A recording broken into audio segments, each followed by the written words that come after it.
Assalamualaikum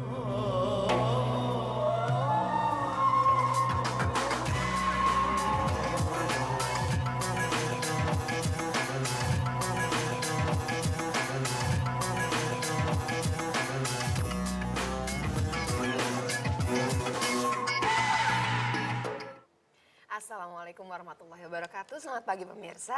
Senang sekali saya Lula Kamal bisa kembali menemani Anda dalam Curhat Bareng Ustadz. Buat Anda yang punya masalah, yang ingin mencurahkan isi hati Anda, silahkan Anda menghubungi kami. Insya Allah di sini kita diskusikan, kita akan cari jalan keluarnya tentunya secara Islam.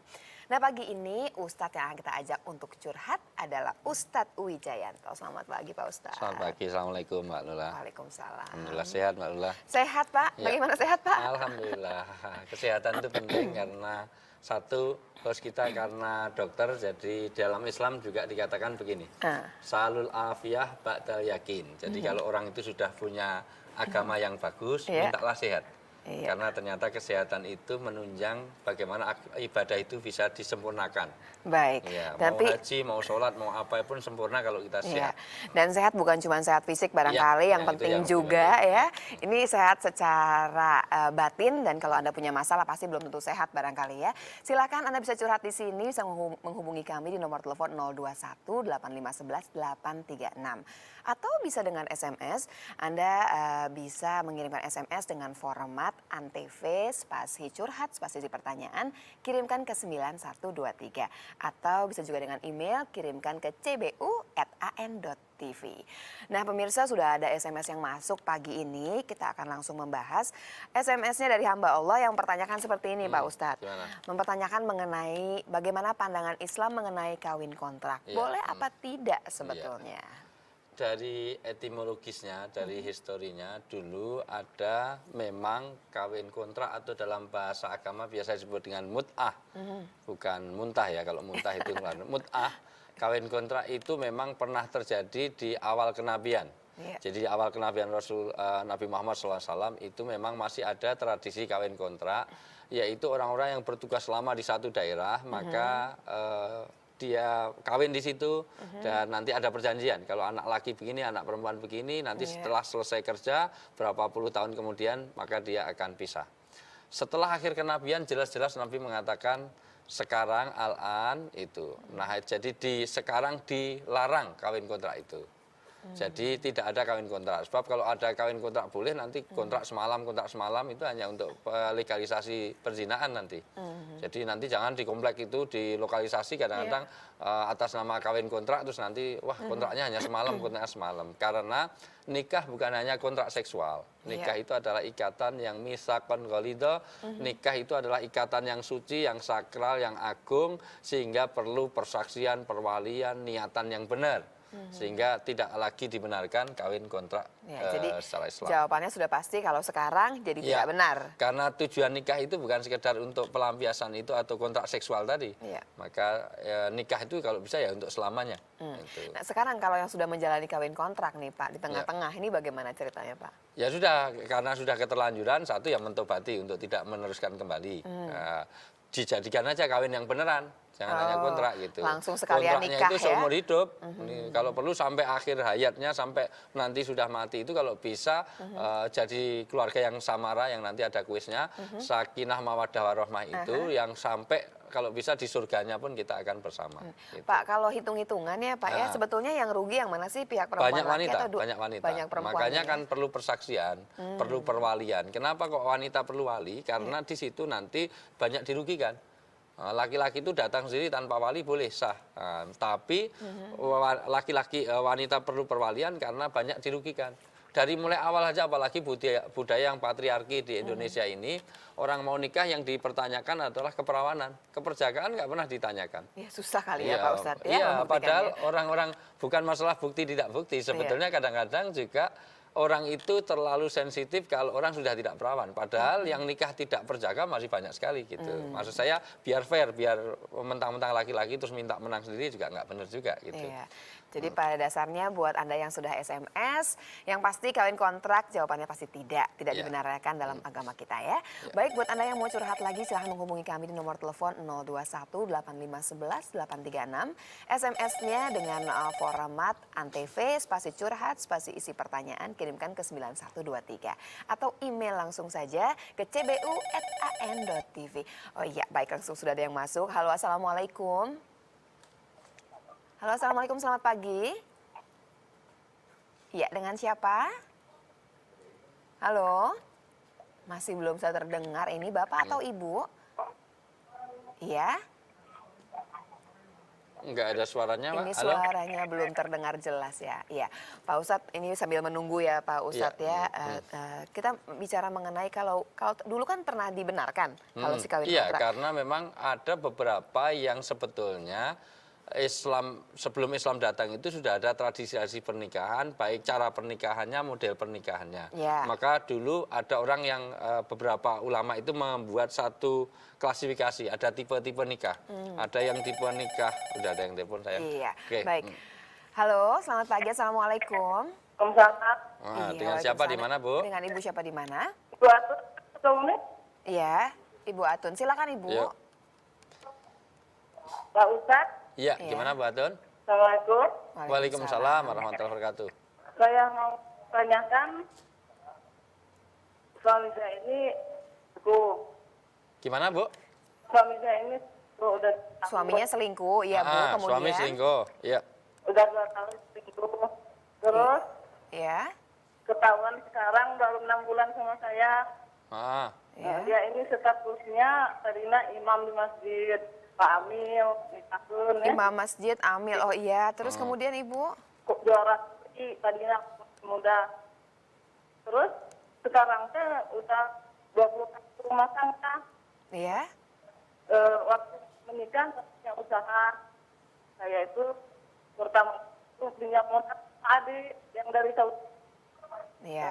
Baik, jadi sudah punya usaha bersama. Terus kemudian Ibu? Terus dagang lama sekarang udah beli besar ya. Terus rumah. Sekarang teh dia itu nyeleweng.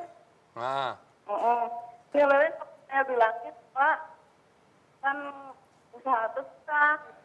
Kenapa udah uang masih bawa naik perempuan? Baik. Jadi ngambil dari usaha bersama tadi? Iya.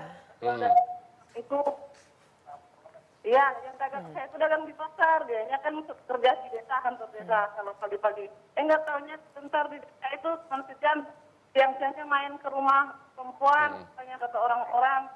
Oh sekarang saya tahu, katanya perempuan itu dibilangin, jangan main sama suami saya, kan tahu istrinya punya istri, anaknya udah tua, besar. Enggak. Baik. Sekarang saya Baik, Iya, Ibu. iya, iya. Kemudian Bu, pertanyaannya Bu? pertanyaan saya, Iya. ya, karena dia mengambil uang dari dagangan saya buat main phone itu pria-pria jalan makan kemana-mana. Baik. Boleh kan saya ini? Oh iya. Iya, Baik, iya. kita langsung. Iya, baik Ibu. Cara langkah saya untuk menghadapi suami saya ini. Iya, baik Ibu Atun. Kita Iya. langsung bahas ya Bu ya dengan Iya. Pak Ustadz ya. Jadi Ibu Atun ini suaminya selingkuh, mereka punya usaha sama-sama ya Pak Iya, Ustadz ya. Nah sekarang Ibu Atun pertanyaannya adalah boleh nggak dia mengambil uang dari usaha tersebut tanpa sepengetahuan suaminya? Karena suaminya sering mengambil uang dari usaha Iya. itu diberikan kepada selingkuhannya itu ya. Pertama ini yang disebut dengan dunubun murokabun. Jadi dosa yang berganda, dosa yang berlipat, dosa yang kuadrat. Jadi dosa sama seperti orang sudah mengadakan perselingkuhan, hamil terus diaborsi, itu sudah dosa ditutup dengan dosa. Gitu. Nah, ini sudah selingkuh malah ngambili milik istri, itu sudah nggak benar juga. Itu. Kalau istri mengambil harta suami malah dibenarkan kalau suaminya pelit. Jadi ada orang sahabiah bernama Hindun, itu istrinya suaminya namanya Abu Sufyan. Abu Sufyan ini kaya raya, tetapi Hindun ini kurang dapat nafkah, malah dibenarkan ngambil sekedar untuk pemenuhan basic need-nya. Kata Nabi, ambillah sekedar keperluanmu. Tetapi kalau dalam konteks seperti ini, satu selingkuhnya sendiri sudah nggak benar, tapi dengan cara ngambil miliknya istri juga nggak benar. Maka ibu berhak untuk mengamankan hartanya. Baik, nanti Ya. kita akan teruskan lagi barangkali Pak Ustadz Ya. ya. Kita akan jelang azan subuh berikut ini.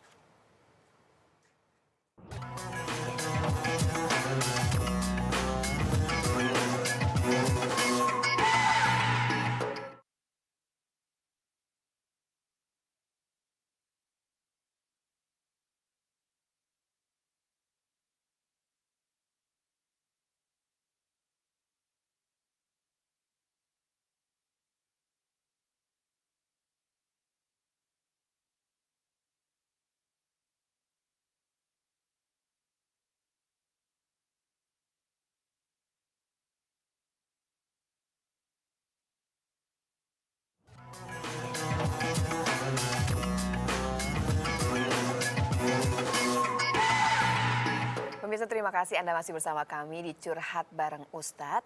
Dan kami ingin mengucapkan selamat menunaikan ibadah salat subuh untuk Anda yang berada di Jakarta dan sekitarnya. Kita lanjutkan lagi tadi pertanyaan Ibu Atun yang menanyakan salah atau tidak kalau dia mengambil uang dari usaha yang dilakukannya. Usahanya ini barangkali sama-sama ya Pak Ustadz ya. Tapi karena si suami sering mengambil uang dan punya selingkuhan. Dan dia nggak ikhlas ya kalau kemudian uangnya dipakai untuk berfoya-foya dengan selingkuhannya itu. Pertama memang selingkuh sudah kita jawab karena sebetulnya itu mematikan nurani. Agama itu sebetulnya ukurannya adalah nurani. Nah, maka Nabi mengatakan iftafti kolbak, iftafti kolbak, iftafti kolbak, mahma abduka, mahma abduka, mahma abduka. Tanya pada hatimu, bagaimana hati ini bicara. Nurani ini sebenarnya itu persoalan bangsa kita, tetapi juga persoalan masing-masing orang beragama, kadang-kadang mematikan nuraninya. Agama kalau nurani sudah mati, maka agama akan lepas dari dirinya. Nurani itu apa? Nurani itu akan selalu jujur karena setiap orang yang melanggar agama pasti nuraninya akan berontak. Maka orang selingkuh jarang selingkuh kok ngundang wartawan jarang.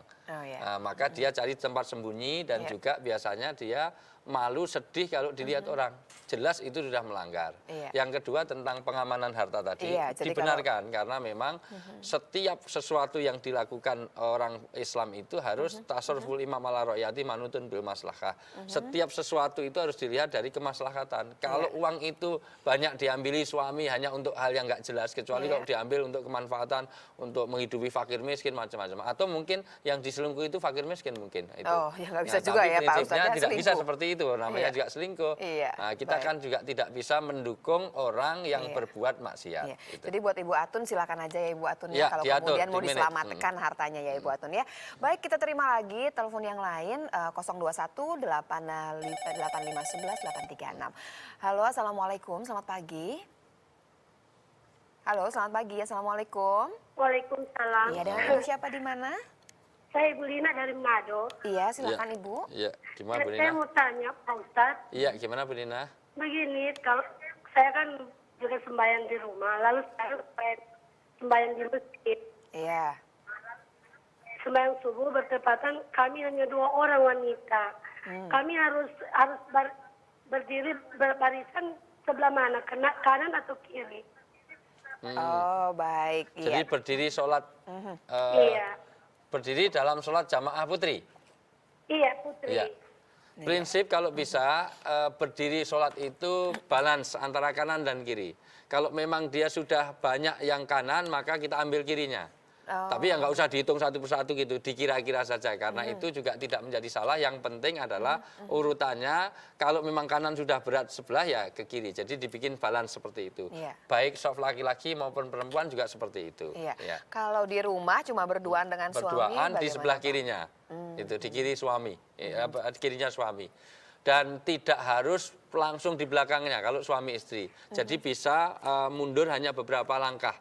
Itu jadi 1-2 jengkal sehingga memang nanti karena kalau suami istri dalam seperti itu diharapkan kalau ada salah kan yang bisa membenarkan hanya istri sehingga tidak perlu jauh-jauh. Sementara wanita itu perannya kalau suaranya kan tidak terlalu keras dibanding laki-laki.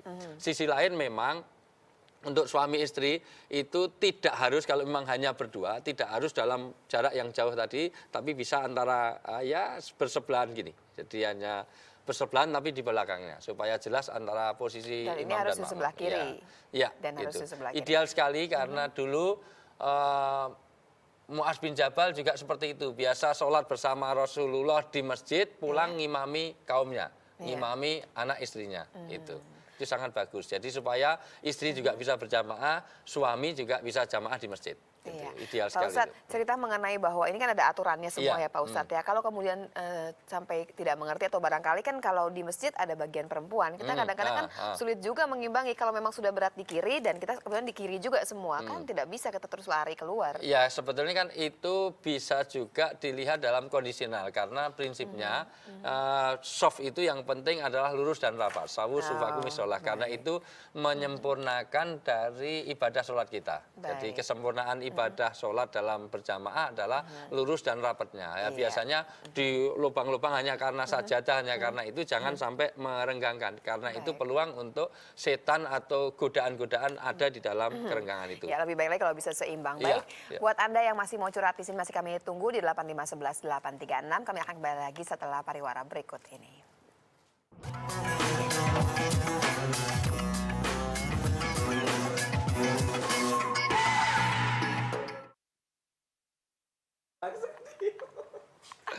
Baru mikir begitu nggak ya? Enggak. Enggak gitu banget. Enggak gitu-gitu aman.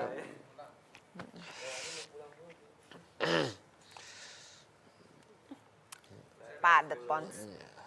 Exit permitnya belum ada sih. Kalau sama Halimah ada, sama host yang belum boleh.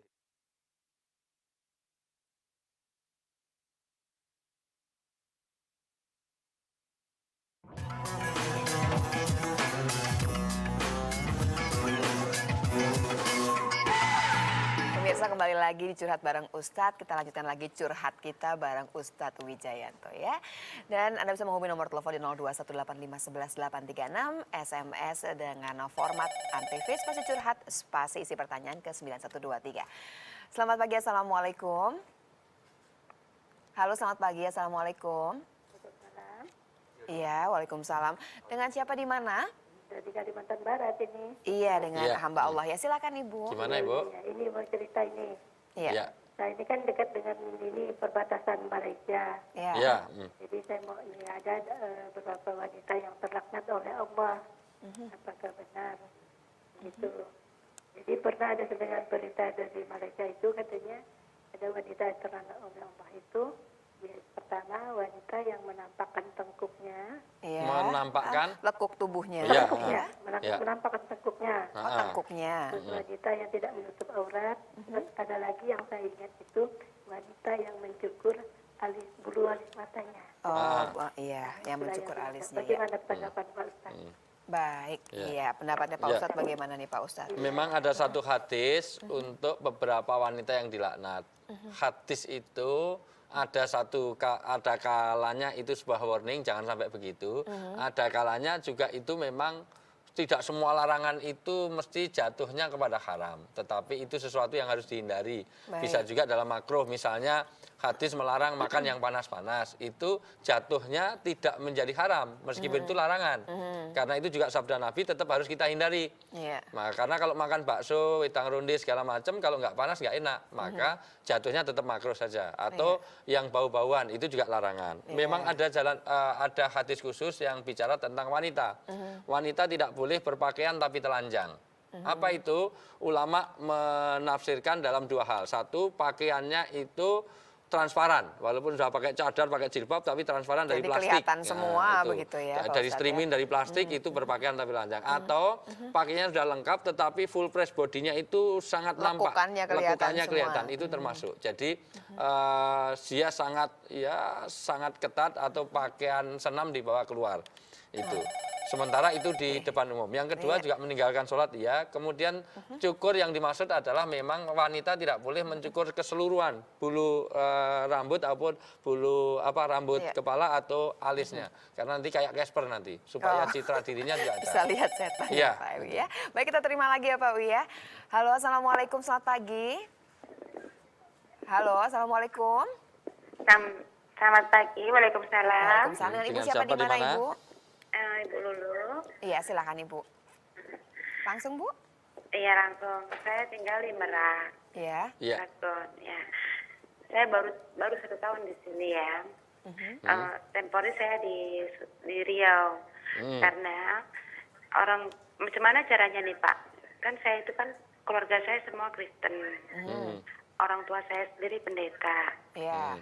Jadi semenjak saya masuk Islam, menikah dengan suami saya, masuk Islam, tapi saya nggak diterima dengan orang tua. Oh, baik. Jadi hubungan terputus ya, Ibu ya? Iya. Iya, Ibu dulu ya. Iya. Nah, terus bagaimana selanjutnya begitu hubungan dengan keluarga ya, Ibu? Jadi jadi kan saya udah pernah pulang. Baik. Udah pernah pulang ke rumah. Iya. Tapi orang tua tetap juga nggak mau nerima. Baik. Saya Ibu disuruh langsung milih. kita jawab ya, Bu ya. Waktunya tinggal Iya, sedikit iya. lagi ya, Bu ya. Kita dengar jawabannya Pak Ustadz. Ya, Silakan Pak Ustadz. Perbedaan agama dengan orang tua sebetulnya tidak mengharuskan orang untuk putus silaturahim. Artinya apa? Yang nggak boleh adalah sepanjang memang batas-batas syariah dan akidah. Misalnya di dalam hal ibadah itu tidak bisa kita kadang-kadang ikut orang tua, kadang-kadang kita ikut Islam, tidak bisa, lakum dinukum waliyatin. Tetapi hubungan kemanusiaannya tetap di jalan. Mungkin diperlukan hikmah, artinya timingnya yang tepat, caranya yang tepat. Karena sebetulnya di Indonesia itu cukup terjamin. Orang itu boleh beda agama. Iya, Itu tapi nggak kan apa-apa, keluarganya nggak belum apa-apa. terima nih Pak Iya. Ustadz. Nah, makanya bagaimana sekarang kompromi dengan orang tua itu dengan cara apa? Bil hikmah. Hikmah itu adalah bisa mengambil sesuatu, tahu rahasia sesuatu. Jadi mengambil ikan tanpa mengeruhkan airnya. Gimana caranya? Pakai mediasi misalnya dengan orang ketiga atau dengan cara-cara yang baik. Mungkin kita sudah beda agama tetapi tidak mensikapi dengan cara baik. Misalnya pulang ya bawa oleh-oleh, bawa itu. Karena dalam pepatah Persia mengatakan pehledil badmedin. Kalau hatinya sudah kena, nanti semuanya akan kena. Maka copet itu bodoh karena dia ngambil dompet, harusnya ambil hatinya, jangankan kok dompetnya. Kehormatan pun diserahkan kalau hatinya kena. Maka sekarang ambil hati orang tua. Dengan cara apa? Baik. Ya apa yang menyenangkan orang tua itu. Jadi Iya. beda agama tidak mengharuskan orang untuk putus silaturahim. Jadi yang sekarang Dicoba ada terus, Iya. dicoba terus, nggak apa-apa. Karena memang untuk baik itu ada saja rintangannya, ada halangannya. Itu. Iya, jadi Ibu Lulu masih harus usaha lebih jauh ya Bu Lulu. Iya. Mudah-mudahan dapat hikmah secepatnya ya Amin, Ibu ya. amin. Nah, buat Anda semua yang masih ingin curhat di sini, silakan Anda bisa mengirim SMS dengan format Antv spasi curhat spasi pertanyaan ke 9123 atau lebih jauh lagi email ke cbu@an.tv. Terima kasih banyak atas perhatian Anda. Sampai jumpa lagi di curhat bareng Ustadz berikutnya. Wassalamualaikum warahmatullahi wabarakatuh. Waalaikumsalam.